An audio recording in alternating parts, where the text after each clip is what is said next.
going on, guys? I wanted to create a quick video today talking about barbells versus dumbbells, some of the changes that we're making with these two pieces of workout equipment in our gym, and how we think it's going to benefit and how we've already seen it's benefiting our members, the benefits and the setbacks as well. So, whenever we make changes in our programming at our gym, we always want to go back to and take a look, kind of a snapshot of who is our typical member at Hybrid Fitness, right? So for the most part, and we have exceptions and everything, but for the most part, we have regular everyday people who don't have a lot of time, right? Who maybe have worked out a little bit in the past or haven't before, who just want to be healthy. They want to lose some weight, burn some fat, and feel good, look better, ultimately, again, be healthier for whatever reasons, whether it's with their family, better at their career.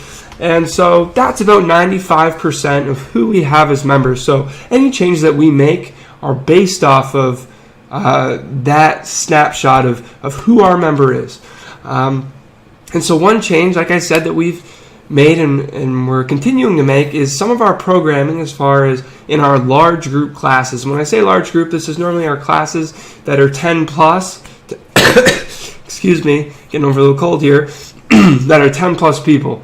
And it may be different for groups that would be under 10 plus, but yeah, so go ahead and listen along, and hopefully this helps you out a little bit. So we found that, as trainers, as we have more and more members in single classes, it gets harder and harder to train barbell movements.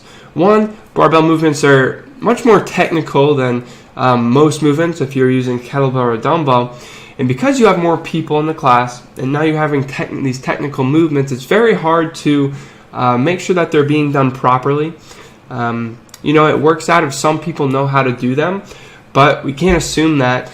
And even if people know how to do it correctly, we still want to have some eyeballs on each person to make sure that we're watching them, being able to cue them as they go along to make sure they're getting the most out of every movement and that they're doing it safely. So that's kind of, as classes get bigger, barbells make it very difficult to work out safely. Where, again, as with dumbbells, the movements are much less technical, with kettlebells much less technical, and body weight much less technical. So we're able to have these movements where we can coach them better, more safely, and ultimately what we found is in these large group classes where you have people who don't have a ton of experience with barbells anyways, they don't really know how far to push themselves, how much weight to do, due to some fear, some they just don't know.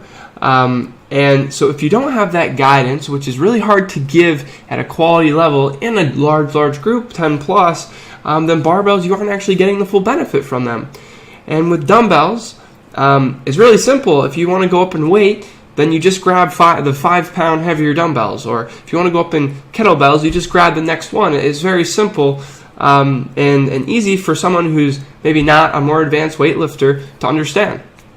Another great thing about dumbbells, right, is they don't take up a lot of room.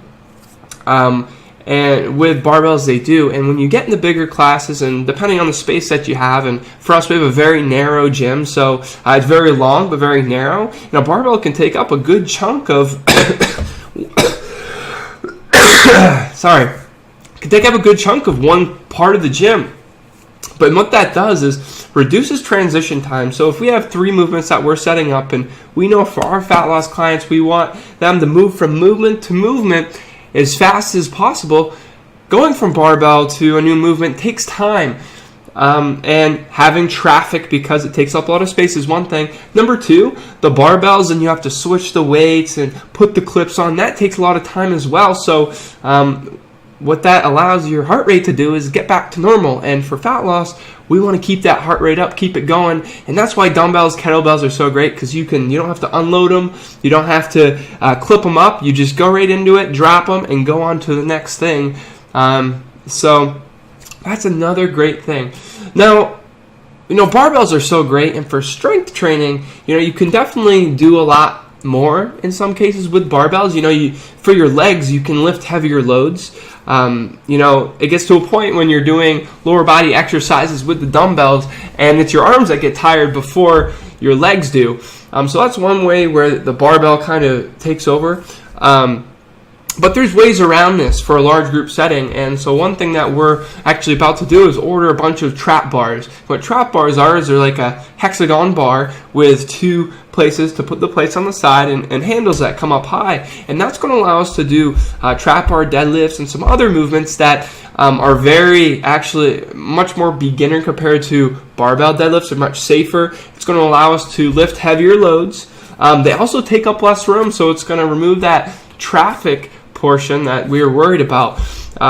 So all in all, I really think that dumbbells and kettlebells and body weight is really the way to go in your large group training. If you get into smaller groups, barbells I think are very effective and you should use them. But in a setting where it's you want to keep everybody safe and you want to make sure everybody's getting the most out of it, I think dumbbells, kettlebells are the way to go, and have some trap bars in there. I think that's a very good compromise to make sure you can still, in those lower body movements, lift heavy. But it's going to really take a strong person to outgrow the dumbbells in the upper body movement. So that's really all I wanted to talk about today, was that, and it's going to go along with the blog post that I have below. This video kind of outlines that. So anyways, I hope you all have a great rest of your night, and looking forward to sending out the next video to you soon. Take care.